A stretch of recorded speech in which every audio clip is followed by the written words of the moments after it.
wa ala alihi wa sahbihi wa man walah wa la hawla wa la quwwata illa billah. Rabbi shrah li sadri wa yassir li amri wahlul 'uqdatam min lisani yafqahu qawli amin. Bismillahi ma sya Allah la yasuqul khair illallah. Bismillahi ma sya Allah la yasrifus su'a illallah. Bismillahi ma sya Allah ma kana min ni'matin fa minallah. Bismillahi ma sya Allah la haula wa la quwwata illa billah. Yang saya hormati, saya muliakan para asatid, akhirnya Ustaz Muhammad Haji Nurdin, dan juga kepada seluruh hadirin yang dimuliakan oleh Allah Subhanahu wa ta'ala. Sebelumnya mohon maaf datangnya agak terlambat sedikit ini ya, dikarenakan tadi dimintain tolong Ustaz Misbah di Singosari ngisi majelis dadakan, minta tolong maghrib, akhirnya buyar di sana isya langsung berangkat ke sini. Alhamdulillah nyampainya jam segini dan sempat tadi olahraga jantung, karena waktu saya lewat sini, lewat di bawahnya rel kereta, lewat di atasnya nggak tahu, tak pikir suaranya apa, kaget. Mungkin kalau orang sini biasa ya, saya tak pikir mobil saya ketiban sesuatu, terus saya berhenti, loh apa rek, oh tiba sepur. Masya Allah, ini latihan mental ini dari, Masya Allah, Alhamdulillah kok iso pas waktu itu ya. Ala kulli hal, Alhamdulillah pada malam hari ini di bulan Muharram yang mulia ini kita bisa berkumpul di dalam taman-taman surga. Nabi pernah bersabda, kata Nabi, kalau kamu melihat taman surga maka farta'u, kata Nabi, hadirilah. Apa taman surga? Taman surga yaitu hilakudz zikir, adalah kumpulan duduk-duduk bareng-bareng ingat Allah, saling mengingatkan satu sama lain. Dan ketika Nabi ditanya ma ghanimah, apa yang didapat daripada orang yang duduk di majelis kayak gini, itu dapat apa sih? Bukan dapat roti, itu nggak penting itu ya. Dapat apa sih? Dapat, kata Nabi, ghanimah majalisi dzikir wa fi riwayatin ukhra majalisil ilm al jannah. Balasan sampean duduk di majelis kayak gini ini, dapatnya dapat surga, nggak main-main ya. Upayanya itu dikit, iya kan, berangkat dari rumah duduk ngrungokno mulai kan begitu ya, ikut baca burda ya melok baca, kais melok maulaya solid tok kan begitu, solawat sampai duduk zikir pengajian dengarkan ilmu, balasannya surga. Mudah-mudahan kita bisa istiqomah, dikarenakan orang itu, manusia itu karakternya itu terbangun dari apa yang dia dengar. Manusia itu karakternya terbangun dari apa yang dia dengar. Misalnya dia itu setiap hari dengar tentang caranya kaya, bentino denger itu tok ya, yang ada dalam benaknya ya pengen kaya. Ketika tiap hari ngobrolkan gimana caranya istrinya bisa banyak, ya yang pengen ya itu aja ya. Tapi kalau dia itu sering duduk di majelis begini, apa sih yang diomongkan di sini? Ilmu. Yang diomongkan itu nerangkan firman-Nya Allah, yang diomongkan itu menjelaskan hadisnya Nabi, menjelaskan kalamnya ulama, aulia. Imam Haddad di sini dibaca kitabnya, maka tentunya membahas tentang gimana caranya jadi baik, gimana caranya jadi soleh. Lah kalau kita itu terus dengar begitu, maka akan terbangun kesolehan di dalam diri kita, akan terbangun cara berpikir, cara menjalani hidup sesuai dengan apa yang digariskan Allah, yang digariskan Rasulullah, yang diwejangi, yang diwasiatkan para ulama, sehingga dengan seperti itu kita jadi orang baik, jadi orang soleh, kemudian wafatnya husnul khotimah, kemudian masuk surga. Itu loh maksudnya, hasil dari hadir di majelis kayak gini itu adalah surga. Dan itulah maksud dari hadis yang sering saya sampaikan di sini ketika Nabi SAW bersabda, la yashba'al mu'min min khair yasma'u hatta yakuna muntahahu al jannah. Kata Nabi, tidaklah seorang mukmin itu kenyang, warak dengan kebaikan ilmu yang dia dengar, sampailah endingnya masuk surga. Ngaji, terbentuk karakter tambah bagus, terbentuk karakter tambah bagus, endingnya masuk surga. Allahumma ja'alna, bismillahirrahmanirrahim, Allahumma ja'alna minhum. Baik, untuk menyingkat waktu kita lanjutkan apa yang kita bahas dan kita kaji daripada kitab Risalah Adab Suluk lil Murid karya Al-Imam Al-Habib Abdullah Al-Ghaith Al-Ibadi Wal Bilad Al-Habib Abdullah bin Alawi bin Muhammad Al-Haddad, yang mana kemarin bab tentang tobat sudah selesai, dan juga yang terakhir kemarin bagaimana caranya kita menjaga hati kita jangan sampai rusak dengan bermaksiat. Kita harus lebih takut kepada dosa besar daripada takut sama minum racun. Masih ingat ya, karena minum racun itu hanya merusak jasad, tapi melakukan dosa besar merusak hati. Sekarang lanjutannya, Bismillahirrahmanirrahim. Faslun, fasal berikutnya, wa 'alal murid ayyajtahida fi hifdzi qalbihi minal wasawisi wal afati wal khawatiri ar-radiyati wal yukim ala babi qalbihi hajiban minal muraqabah yamna'uha minad dukhuli ilaihi fa innaha in dakhalathu afsadathu wa ya'suru ba'da dzalika ikhrajuha minhu. Perhatikan, beliau mengatakan wa 'alal murid, hendaklah setiap murid. Nah, kita di sini memposisikan diri kita semuanya murid. Saya murid, sampean murid. Mudah-mudahan berkat ngaji ini dan berusaha mengamalkan, kita di akhirat diakui muridnya beliau Al-Imamul Haddad insyaallah. Amin ya rabbal alamin. Dan mudah-mudahan berkat tiap hari ngamalkan rotibnya beliau. Gimana, sudah ngamalkan rotibnya apa belum? Tiap hari. Mudah-mudahan bisa tiap hari baca rotibul Haddad ya. Amin. Saya pesan sekali lagi diri saya, hadirin semuanya, mudah-mudahan bisa tiap hari baca rotibul Haddad. Mudah-mudahan berkat tiap hari baca rotibnya beliau, ngaji kitab-kitabnya beliau, khususnya wasiat-wasiat beliau ke muridnya ini, yang menganggap kita dianggap muridnya beliau, bersama dengan beliau kita di akhirat insyaallah. Walaupun amalan kita enggak sama dengan amalan beliau. Amin ya rabbal alamin. Wa 'alal murid, dan setiap murid hendaklah ayyajtahida, berusaha semaksimal mungkin fi hifdzi qalbi, di dalam menjaga hatinya, minal wasawisi wal afati, daripada segala was-was negatif, daripada segala kretek-kerentek negatif, wal afat, dan menjaga dirinya juga daripada menjaga hatinya daripada keburukan-keburukan, wal khawatir ar-radiyah, dan juga menjaga hatinya daripada khawatir. Apa khawatir itu? Lintasan-lintasan di hati. Ya kerentek-kerentek itu tadi ya. Menghayal-hayal di dalam hati, mikir-mikir, melintaskan sesuatu di hati walaupun enggak diomongkan. Ar-radiyah, sesuatu yang hina.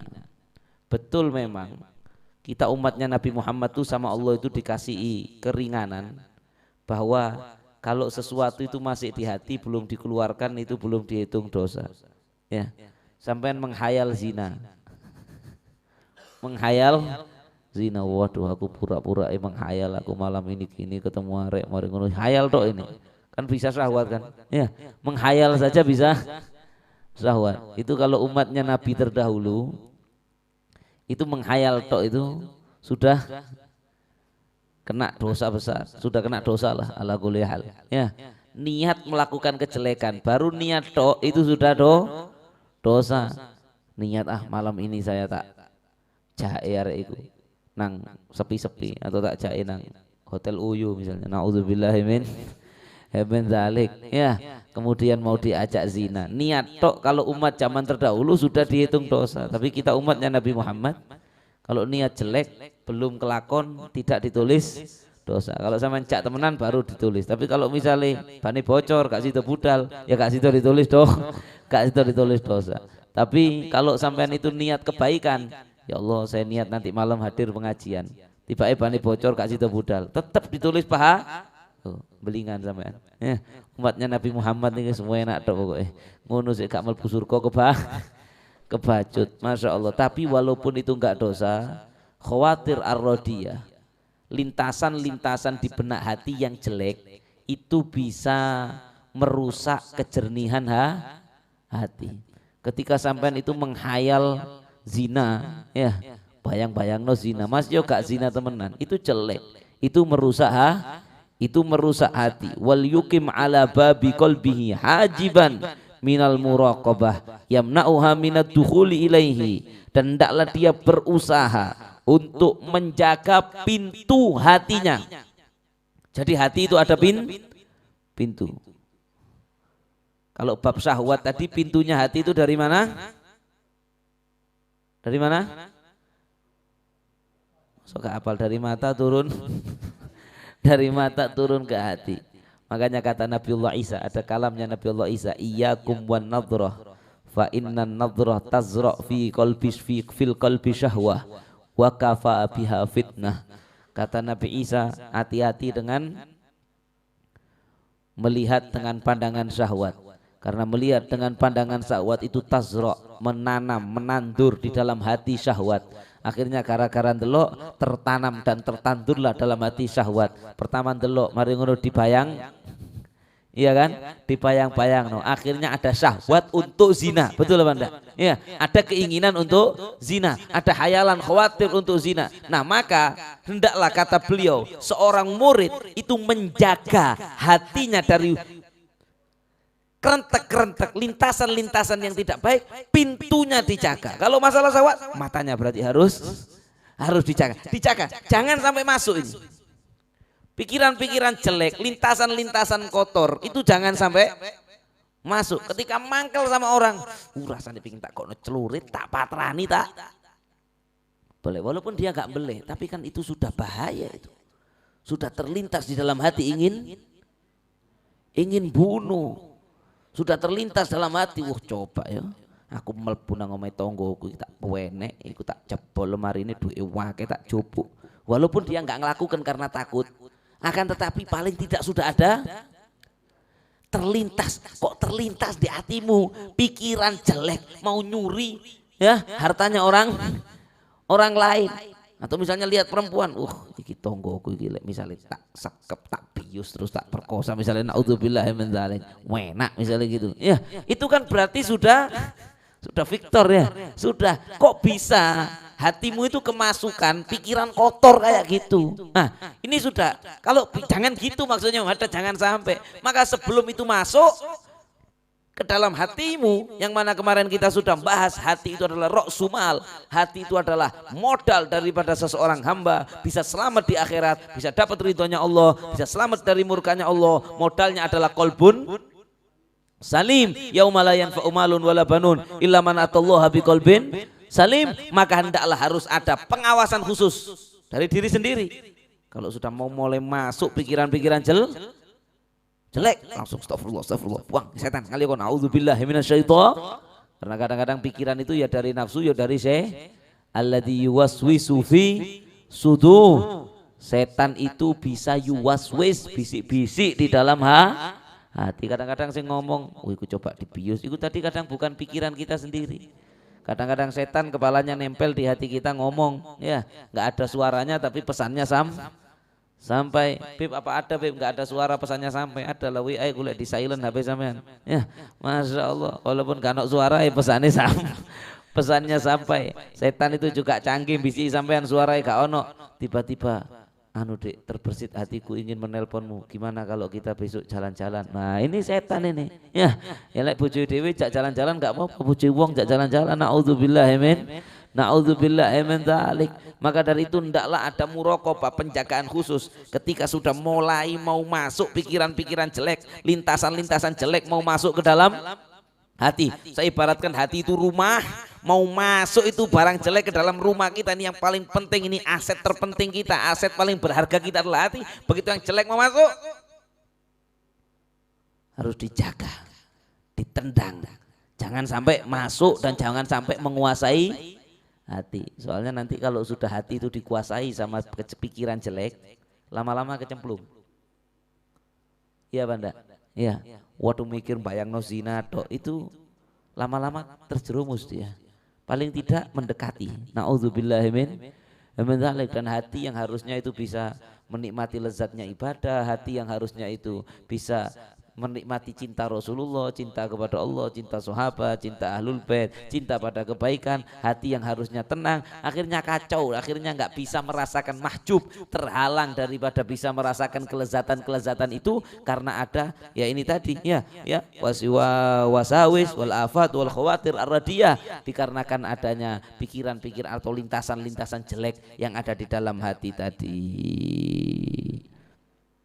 Fa innaha, diperhatikan kata Imam Haddad, dikarenakan pikiran jelek, lintasan jelek di dalam hati itu indakholathu afsadathu, kalau sudah masuk ke dalam hati maka lama-lama bisa ngerusak, bisa ngerusak hati. Kalau sudah masuk kayak tadi itu terus muel di dalam, pikiran jelek, was-was jelek, was-was jelek, was-was jelek, was-was jelek, was-was jelek, was-was jelek, ya, lintasan-lintasan jelek di dalam hati kalau sudah masuk dan menguasai di dalam itu juga bisa ngerusak hati. Nah, kemarin sudah kita bahas kalau hatinya rusak, nasib akhiratnya rusak. Wa ya'sur ba'da dzalika ikhrajuha minhu. Ini yang takut.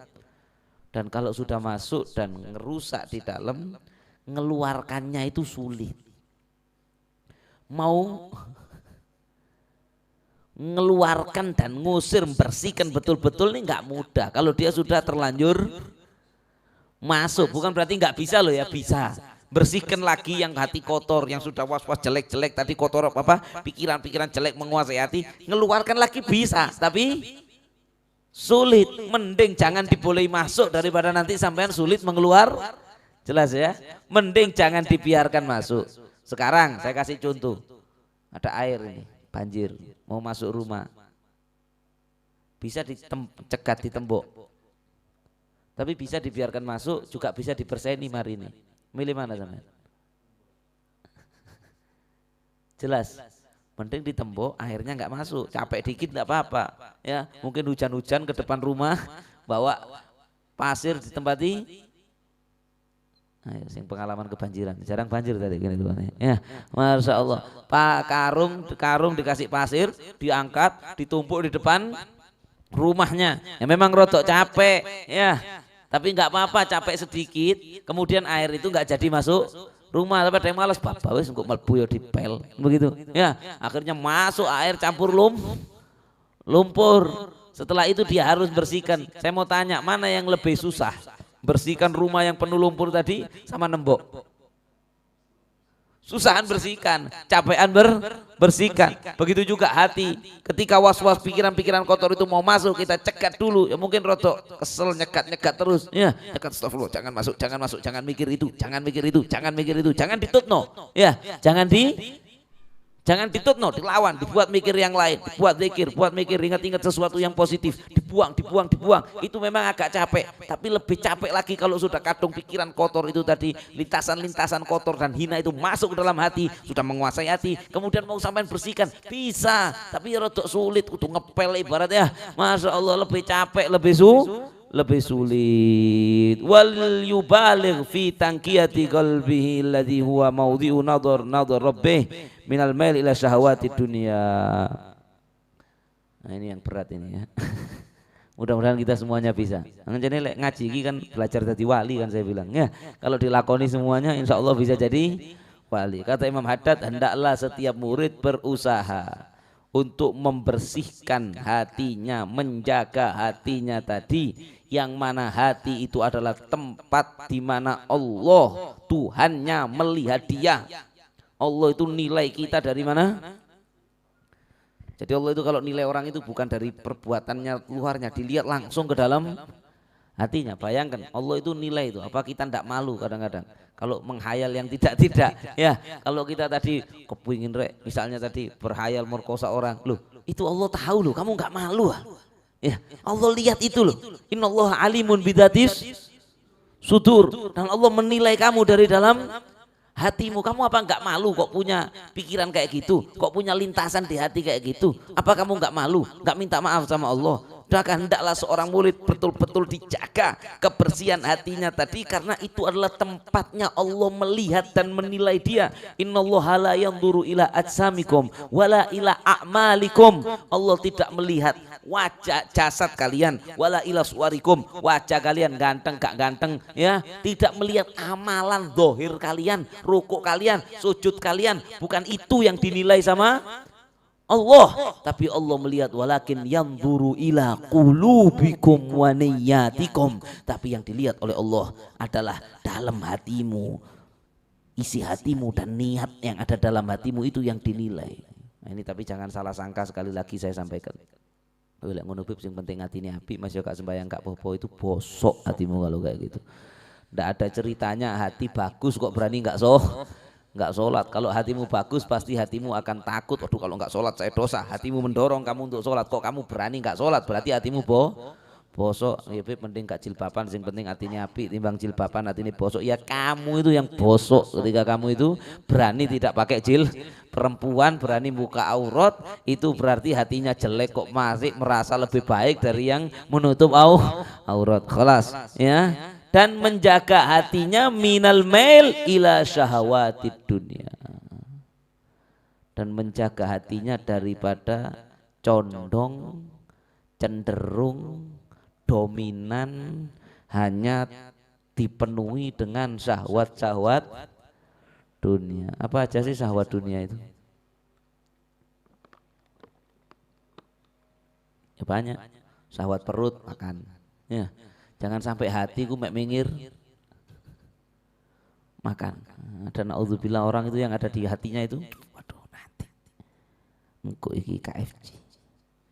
Nanti besoknya sego pecel sing dianu iku enak. Kuliner tok wis gak tahu mikir surga, gak tahu mikir neraka. Nah, ini yang ada di dalam hatinya ini cuma syahwat makan. Nah, syahwat makan itu dunia apa akhirat?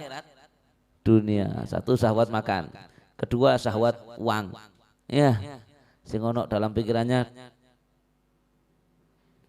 fulus, cuan, duit, PC, Masya Allah, duit, ketok gambari Pak Karno tok cinta negara ya, Pak Karno 1.000 loh. Masya Allah, wis yang ada di pikirannya, yang terlintas di hatinya uang, syahwat dunia. Kata Imam Haddad, jangan sampai hatimu itu lebih dominan, condong, hanya penuh dengan terbersit di situ urusan dunia, duit. Tiga, jabatan. Waduh, yang ada di pikirannya munggah pangkat, naik pangkat. Ya, dapat posisi di tempat kerja yang lebih tinggi, gaji lebih tinggi, atau mungkin popularitas yang ada di hatinya. Waduh, gimana lebih viral, gimana pengikut saya lebih banyak, saya harus buat konten yang lebih. Nah, ini sekarang usum. Ya. Hati-hati YouTuber, saya nak YouTuber sing santai-santai kayak Mas Dani. Ya, Masya Allah, gak pati bingung, bono sing delok alhamdulillah, gak ono pokoknya niatku ya, niatnya bagus, tapi ada wis melok pengajian gini. Tapi kadang orang mau bikin konten, yo apa carane cek terkenal, Mas yo ngelanggar syariat ndak apa-apa ya, ngundang pelacur diwawancarai. Saya pernah dilapor itu, pelacur diwawancarai sesuatu yang waduh, hal-hal yang vulgar karena arek-arek sing pikirannya kotor seneng delok iku mang ya. Dan subhanallah sing pikirannya kotor di Indonesia iki wake, subhanallah jutaan subscriber ya, Masya Allah, viewernya banyak, pengajian ini mek titik kalah sama yang seperti itu. Maka akhirnya dia karena mengejar popularitas rela untuk melanggar syariat. Ada yang kemarin rame nipu orang, sing krisi murup-murup itu ya. Nipu orang berbaju agama lagi, naudzubillah min dzalik. Nipu orang kelambian ulama, nipu orang lain, kemudian biar membuat gempar, biar viral, biar dapat banyak pengikut, biar terkenal. Nanti kalau terkenal dicelunan di nang di, kan itu tujuannya ya. Nanti dipanggil ngobati orang di mana-mana, dapat uang banyak, dapat popularitas. Maka yang ada di hatinya itu nguber popularitas. Rusak hati seseorang kalau seperti itu. Wal mailila syahwatid dunia, syahwatun nisa, syahwatul faraj yang kita bahas tadi ya. Ada yang Masya Allah orang itu ya syahwat dunianya jadi macam-macam. Ono sing pikirannya duit tok, ono sing pikirannya makan tok ya. Ada yang mikir duit gak sepiro, jabatan gak sepiro, popularitas gak sepiro, cuma wedoan. Masya Allah, ini ayo kita introspeksi diri masing-masing. Saya dan ini yang terakhir, bab wedoan ini yang paling berat, yang paling susah hilang walaupun dari orang soleh. Saya ulang sekali lagi, yang terakhir ini hubul jah sama perempuan. Jah itu apa? Jah itu ya kayak gila hormat, itu paling susah itu. Mikirkan gila ada orang yang gila hormat, oh, saya harus dihormati, itu paling susah keluar dari hatinya seseorang. Mungkin dia sudah bisa mengeluarkan cinta harta, sudah bisa mengeluarkan, tapi jah sama perempuan ini tadi, masya Allah. Karena itu fitrahnya orang, dan orang itu subhanallah semakin soleh syahwatnya sama perempuan semakin tinggi. Ya, makanya kata Nabi mata roktu fitnah, ador alar rijal minan nisa.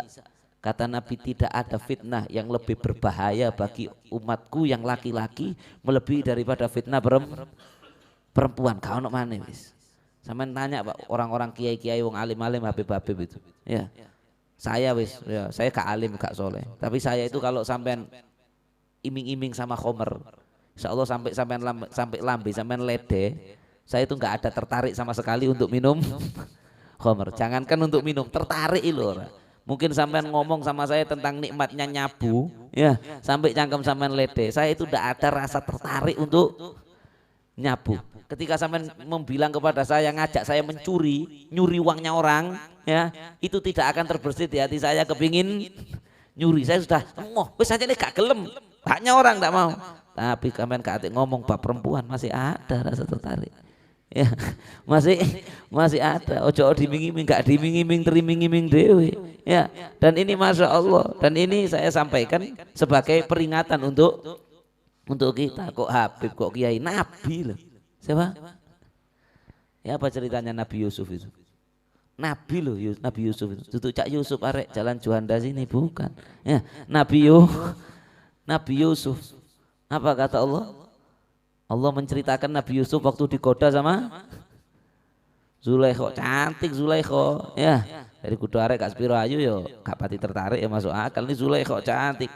Digoda Nabi Yusuf alaihissalam. Nabi Yusuf waktu itu masih remaja, ya, ibarat sahwat itu gereng-gerengi, digoda sama perempuan cantik yang Nabi Yusuf tiap hari kelihatan di rumah itu kan. Nabi Yusuf tinggal di situ, ya, tiba-tiba dilepokno kamarnya dikunci, dijak berhubungan badan. Waktu itu Nabi Yusuf apa dikata Allah? Hammad bihi wa hamma biha. Waktu itu Zulaikha itu berhasrat kepada Nabi Yusuf. Nabi Yusuf pun berhasrat sama Zulaikha. Laula an ra'a burhana rabbih. Kata Allah, seandainya saja Yusuf itu tidak diperlihatkan oleh Allah tanda daripada Allah, bakal zina. Loh ya apa? Makanya ojo sok-sokan anu Beb. Kalau saya itu check in sama cewek itu Beb, ngobrol-ngobrol tok beladus tak keplak gini kono. Masya Allah, nok mana? Enggak Beb, saya itu Beb anu Beb. Dakwah saya Beb, nyewa pelacur tak bawa ke kamar tak nasihati. Oh no mana lah haula wala, kamu itu anu Beb, saya ndak syahwat. Hei, kan lu hebat kok Nabi Yusuf Pak. Atau mungkin kamu ada gangguan gak sehat kamu mungkin. Ya, kalau kamu sehat harusnya syahwat. Maka dari itu enggak usah dakwai perempuan dia. Pokoknya cara yang salah. Nabi Yusuf itu loh. Kata Allah laula an ra'a burhana rabbih. Waktu itu Nabi Yusuf ketika diajak oleh Zulaikha, itu Nabi Yusuf itu hasratnya ingin. Kemudian menurut para ulama waktu itu tiba-tiba di atap di asbesnya ini, nah ini penjagaan Allah untuk Nabi, keluar tulisan. Langsung keluar tulisan murub, wala taqrabuz zina innahu kana fahishatan wa sa'a sabila. Maka gara-gara lihat itu sadar Nabi Yusuf alaihissalam, langsung lari yang dipegang bajunya sampai sobek, dijaga ya. Ini namanya penjagaan Allah kepada Nabi. Terus belum sampai di situ ceritanya Nabi Yusuf. Setelah itu kan sampean tahu Zulaikha itu dirasani sama perempuan sak kota waktu itu, dirasani mbak ibu-ibu kampung. Ya, apa kok tergoda mbak budak yang tinggal di rumahnya sendiri, fatahu gini. Akhirnya Zulaikha gak aru arek-arek dipikir pemuda biasa tak. Aku tergoda, diundang rujaan di omane Zulaikha. Ya, ketika diundang rujaan pas lagi ngiris gedang kluthuk di Malang ini. Ya, masya Allah waktu lagi mengiris buah, waktu itu Nabi Yusuf lewat, langsung buahnya lugur, gak sadar tangannya diirisi sendiri. Mereka mengatakan lulu iki duduk menungso ini. Ya, ini malaikat gandeng ngiler ngene wong wedok-wedok itu. Ya, Nabi Yusuf lihat waktu itu. Bayangno lek sampean ono wong wedok sampai begitu. Oh monggo Mbak, ayo ngono. Ya, Masya Allah cantik-cantik ini di Mesir waktu itu. Ya, maka waktu itu Nabi Yusuf lihat perempuan-perempuan itu mengiris tangannya. Saat itulah Nabi Yusuf doa, ya Allah, Lek ngene carane as-sijnu ahabbi ilayya. Mending saya masuk penjara. Kenapa Nabi Yusuf minta masuk penjara? Kata Nabi Yusuf, saya digoda satu wis meh kepreset. Iki golek sakmene nggodho aku kabeh ya apa? Paham sampean? Ya. Nabi Yusuf takut nggak bisa mengendalikan diri kemudian terjerumus kepada kalau misalnya dikejar-kejar oleh perempuan. Memang Nabi Yusuf itu gantengnya itu jauh di atas rata-rata. Ya. Gantengnya jauh di atas rata-rata. Jadi sampai dikatakan itu Allah itu menciptakan kegantengan itu 100, ya. Yang 25 dikasihkan Nabi Yusuf. Yang 50 dikasihkan Rasulullah Muhammad SAW. Nabi Muhammad lebih ganteng dari Nabi Yusuf 2 kali lipat, tapi dikasih haibah sehingga orang kalau lihat itu langsung tunduk, gak berani lihat tekan. Pandangan kurang ajar. Baru yang 25% ini dibagi wong lanang saat dunia mulai Nabi Adam sampai kiamat. Jadi memang persentase kegantengannya Nabi Yusuf itu jauh di atas. Jadi kayak, wih, nggak pernah tahu perempuan. Maka Nabi Yusuf lihat begitu, Nabi Yusuf takut kalau nanti diuber-uber sama perempuan-perempuan ini kemudian zina. Nabi Yusuf doa, ya Allah, kalau gini caranya mending di penjara aku, gak apa-apa, biar ndak tergoh. Fastajabahu rabbuh, makanya ndonga diterima sama Allah. Innallaha sami'un, Allah Maha mendengar, diterima sama Allah. Subhanallah, masuk penjara. Singkat cerita, enggak apa-apa sama cerita Nabi Yusuf. Ya, ini Quran juga. Singkat cerita, waktu Nabi Yusuf di penjara, Nabi Yusuf menemui fatayan. Di penjara ada 2 pemuda. Yang satu tanya, hei, sampean tak lihat kok orang soleh kayak di penjara. Nabi Yusuf wiritan ibadah. Saya ini mimpi, tolong jelaskan mimpi saya. Yang satu bilang saya mimpi saya menuangkan minuman kepada tuan saya. Yang satunya bilang saya mimpi di kepala saya ini ada roti, dimakan apa? Masuk gak ceritanya ini ahsanal qasas kata Allah di Quran, sebaik-baiknya, the best story.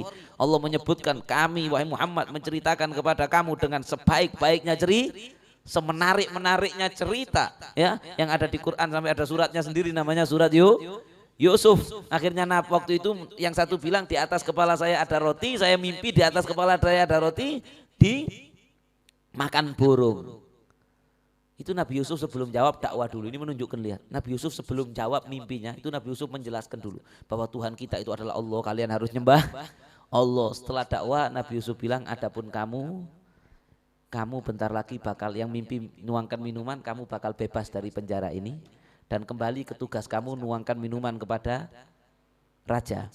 Jadi ceritanya 2 orang ini masuk penjara gara-gara kasus raja itu makanannya atau minumannya terracuni.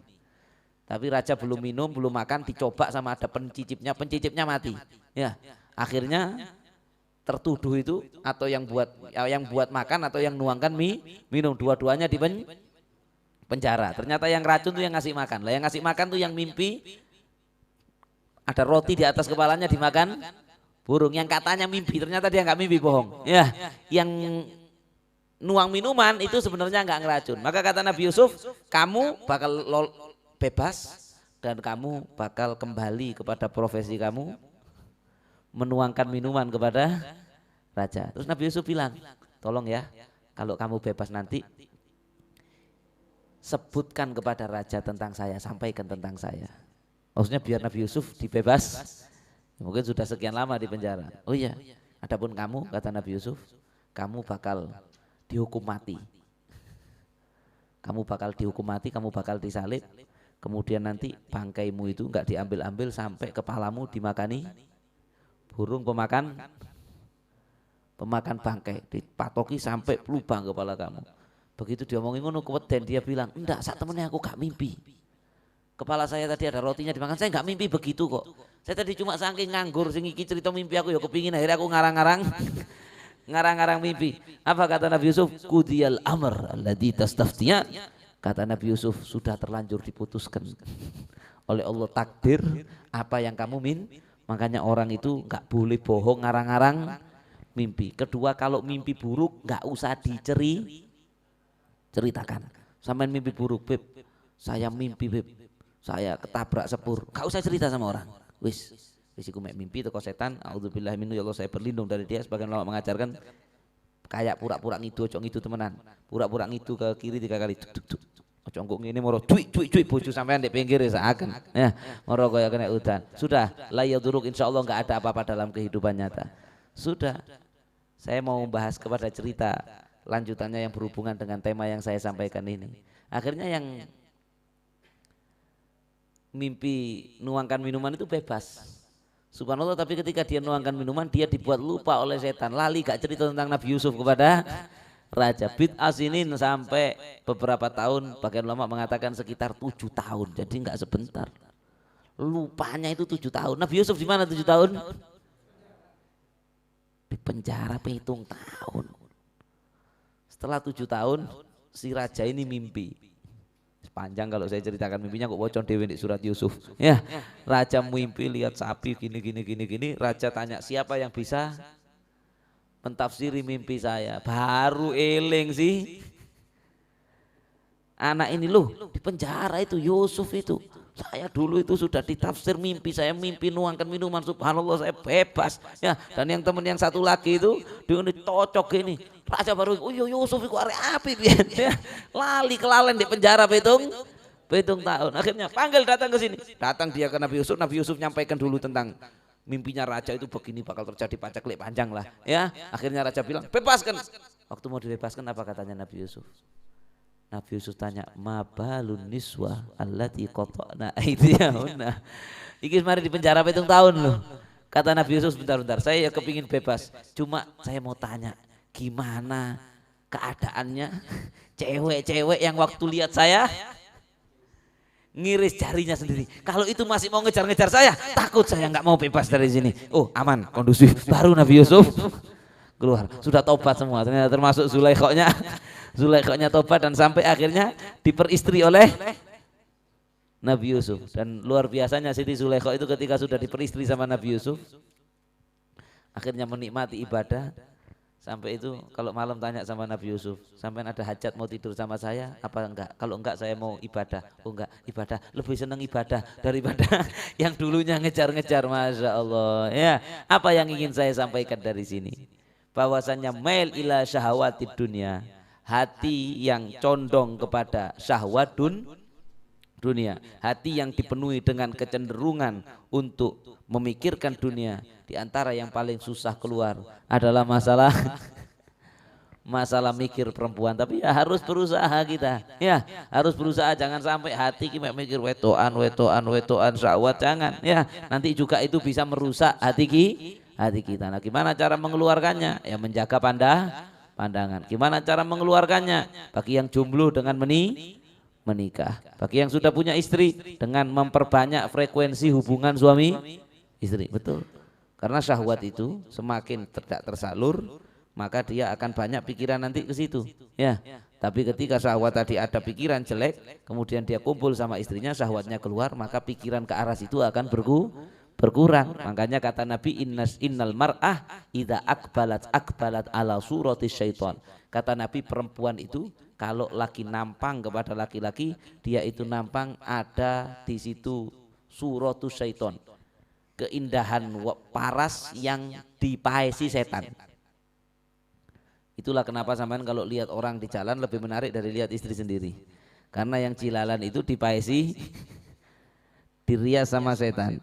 Ya, sehingga sampean tertarik. Itulah kenapa katanya rumput tetangga lebih hijau dari rumput sendiri. Ya, karena itu dipiasi setan. Setan ingin agar sampean terpikir untuk zina, syahwat untuk zina, dan mungkin suatu saat bisa terjerumus benar-benar zina. Maka dari itu kata Nabi, idza ra'a ahadukum imra'ah fa'ajabathu falyati ahlah. Kata Nabi, ini hadis, saya bukan ngomong jorok ya, saya menyampaikan ilmu. Kata Nabi, kalau kamu di luar rumah kelihatan perempuan kemudian tertarik, terpikir-pikir tentang perempuan itu, falyati ahlah. Kamu pulang ke rumahmu, datang istrimu, katakan di dalam hati, ya, inna ma'aha mithlal ladzi ma'aha. Wis, ojo nuruti pikiran, podo yang dia punya yang di jalan tadi sama punya istri saya sama, ya kurang lebih sama. Kumpul sama istri, hilang itu syahwat, buang pikiran itu. Insya Allah hati tidak dikuasai oleh mail, condong kepada syahwat di dunia dan semuanya, bab perempuan, bab uang, bab popularitas, bab harta, bab jabatan, bab gila hormat, yang semua daripada bab anak juga dunia loh. Ada yang hatinya cuma mikir koyok-koyok mikir anak itu mulia. Tapi kalau mikirnya cuma mikirkan dunianya tok, itu termasuk syahwatid dunia. Karena al-malu wal banun zinatul hayatid dunia. Harta dan anak itu adalah perhiasan dunia. Sesungguhnya harta kalian dan anak kalian fitnah, kata Allah. Iya kan?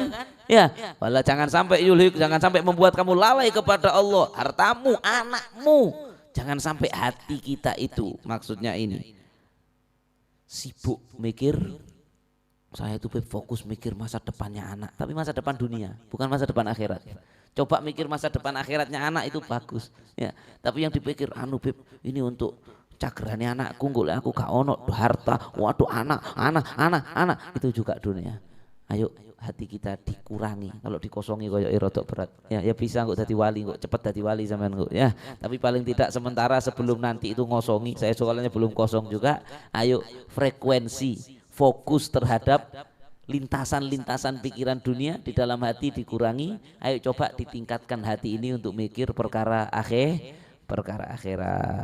Ya, saya pikir sudah cukup. Insya Allah bulan berikutnya, pertemuan berikutnya dilanjutkan dengan minal hikdi wal ghilli wal hishli ahadin minal muslimin, dan juga menjaga hati daripada syahwat dunia, dan juga menjaga hati daripada dendam, hasud, dendam, ghil, kebencian, wal ghish, ada perasaan ingin menipu orang lain dari kalangan umat Islam, wa minadhdhanni su, dan daripada prasangka buruk bi ahadin minhum, daripada seseorang dari kalangan umat Islam. Insya Allah kita lanjutkan di pertemuan yang akan datang. Ini yang bisa saya sampaikan. Ada kekurangan, ada kesalahan, saya minta maaf yang sebesar-besarnya. Hadza wal afu minkum. Wassalamualaikum warahmatullahi wabarakatuh. Kalau ada 1-2 pertanyaan boleh. Kalau enggak ada ya langsung ya Rabbana tarafna. Ada pertanyaan? Tidak ada. Maka monggo.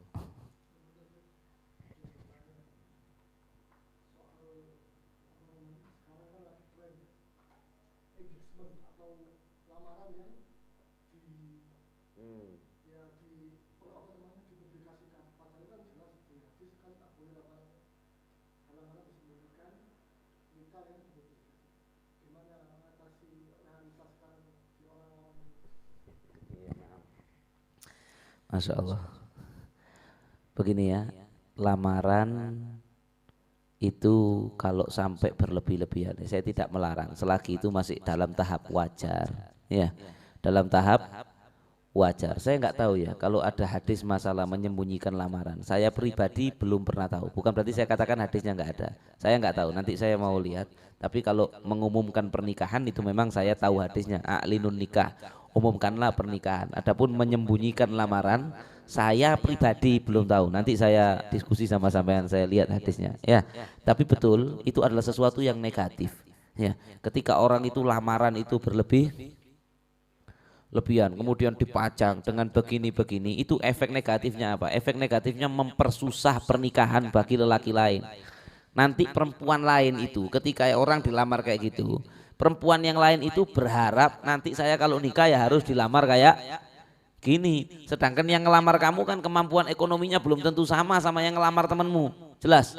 Sekarang temennya ada si A, ini si B, sama-sama cewek ini. Si A lamaran, si B hadir. Lamarannya, waduh, luar biasa. Atau mungkin walaupun nggak hadir, lihat di story IG-nya, ya, wah dipajang, dipamerin di story IG.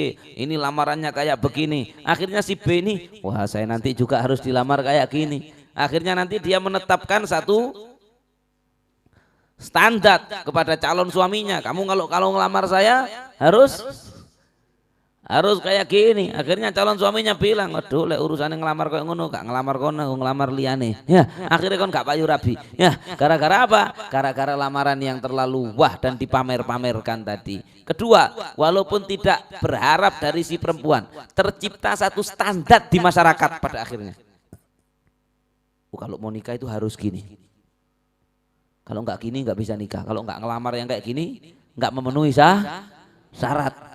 Akhirnya lelaki-laki tadi yang hasratnya sudah memuncak kati rabi gara-gara itu gak iso rabi, akhirnya terjerumus kepada perzinaan, maka bisa nanggung dosanya itu. Hati-hati ya, yang menjadi cikal bakal penyebab pernikahan jadi susah gara-gara seperti itu, maka itu bisa nanggung dosanya. Jadi ya saya himbau, saya tidak dalam rangka mengharamkan, tidak ya, cuma himbauan kalau bisa ya nggak usah teman-teman. Kalaupun memang ada lamaran yang dipajang, ya yang ringan, ya, yang tidak nilainya itu, yang sekiranya semua orang yang mau nikah bisa kayak gitu. Ya, kalaupun mau dipajang ya dipajang mukena satu, ya. Misalnya harus dipajang, misalnya mukena satu, terus ya roti tar satu, yang sekiranya nominalnya itu ya normal, nanti juga yang ekonominya biasa-biasa itu juga bisa ngasih kayak gitu ya. Jangan nanti tas Hermes, waduh regane sakmil, walaupun parsunya di Shopee cuma 200.000, jadi yang nggak mampu bisa beli yang palsu ya. Ada yang lebih parah, uang ratusan ribu ditata di bikorak kawat itu ini senilai 200 juta, kemudian ditontonkan, waduh kok sing liyane, waduh lek ngene carane aku gak rapi dek gini kan begitu ya. Dan ini terjadi, mohon maaf, di negara-negara Timur Tengah sebagian, bukan semua ya, seperti di Saudi Arabia itu mahar, itu nikah itu sampai sekarang, sampai ada yang mencecah miliun rial. Berapa miliun rial itu? 1 juta real berarti sekitar berapa? 1,4 M. Iya, 1,4 miliar bondo nikah ya, sehingga orang-orang di sana itu kesulitan menikah. Makanya sampean kalau datang ke Bogor, Ungganang Cisarua, banyak anak-anak dari Saudi ya, di kono rabi ambek arek sundo-sundo. Kalau ditanya ya beda, ada yang nikah beneran, ono sing nakal ya, ada yang baik di sana. Aku gak kuat kepingin rabi tapi di kono larang, tekonang Indonesia ya nikah di sini. Kenapa sampai segitunya, sampai perzinaan juga merajalela ya, gara-gara nikah dipersulit. Makanya Nabi SAW itu bersabda, tazawwad walau bi khatim min hadid, kata Nabi.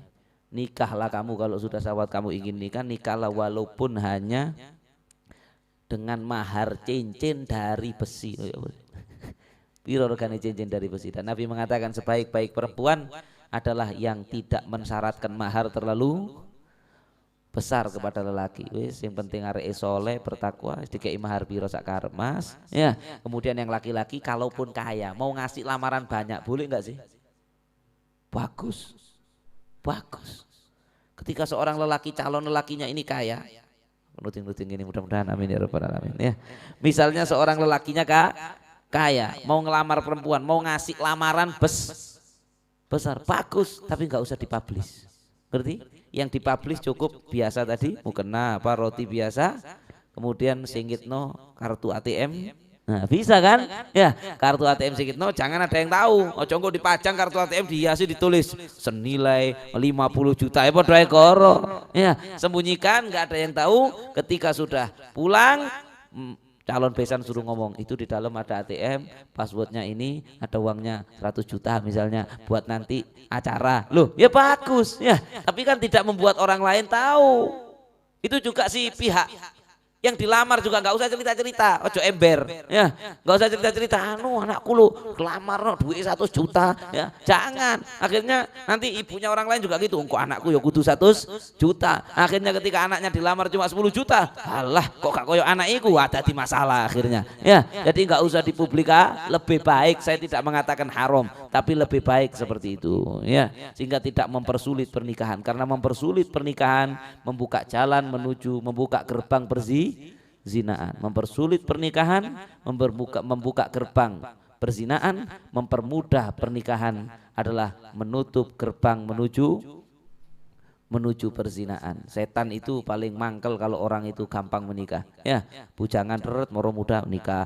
Itu setan, waduh tambah soro godo-godoan nih. Karena dikata Nabi, man tazawwaja faqad ahraza satra dinihi falyattaqillah fi syadril bagi. Kata Nabi, orang yang sudah menikah dia telah mengamankan separuh agamanya. Luwih gampang jogone awak itu. Ya, maka tinggal dia mengamankan yang separuh. Tapi kalau masih belum menikah itu ngamanno masih wutu. Makanya kata Nabi, syirarukum uzzabukum ya, yang paling susah jadi orang baik di antara kalian yang jomblo, nggak punya istri. Nah, hati-hati ya. Mudah-mudahan hadza ini yang bisa sampaikan. Wal afu minkum. Wassalamualaikum warahmatullahi wabarakatuh. Subhanakallahumma wa bihamdika asyhadu an la ilaha illa anta astaghfiruka wa atubu ilaik. Rabbana taqabbal minna wa aqbalna bi sirril Fatihah.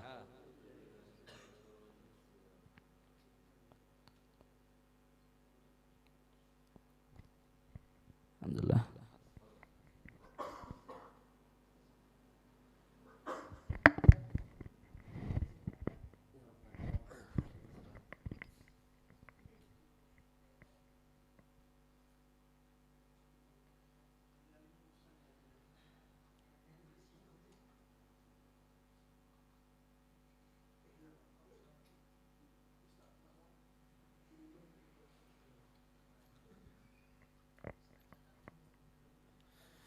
يا ربنا اعترفنا بأننا اقترفنا وعننا أصرفنا على لظى أشرفنا فتب علينا توبة تغسل كل حوبة واستر لنا الأورات وآمن الروآت واغفر لوالدينا ربي ومولدينا والآل والإخوان وسائر الحنان وكل ذي محبة أو جيرة أو صحبة والمسلمين أجمع آمين ربي اسمع فضلا وجود منا لا باكتساب إنا بالمصطفى الرسول نحظى بكل سون صلى وسلم ربي عليه عد الحب وآله وصحبه عدد تأسيس صحبي والحمد للإله في بدء وتناهي. الفاتحة. صراط الذين أنعمت عليهم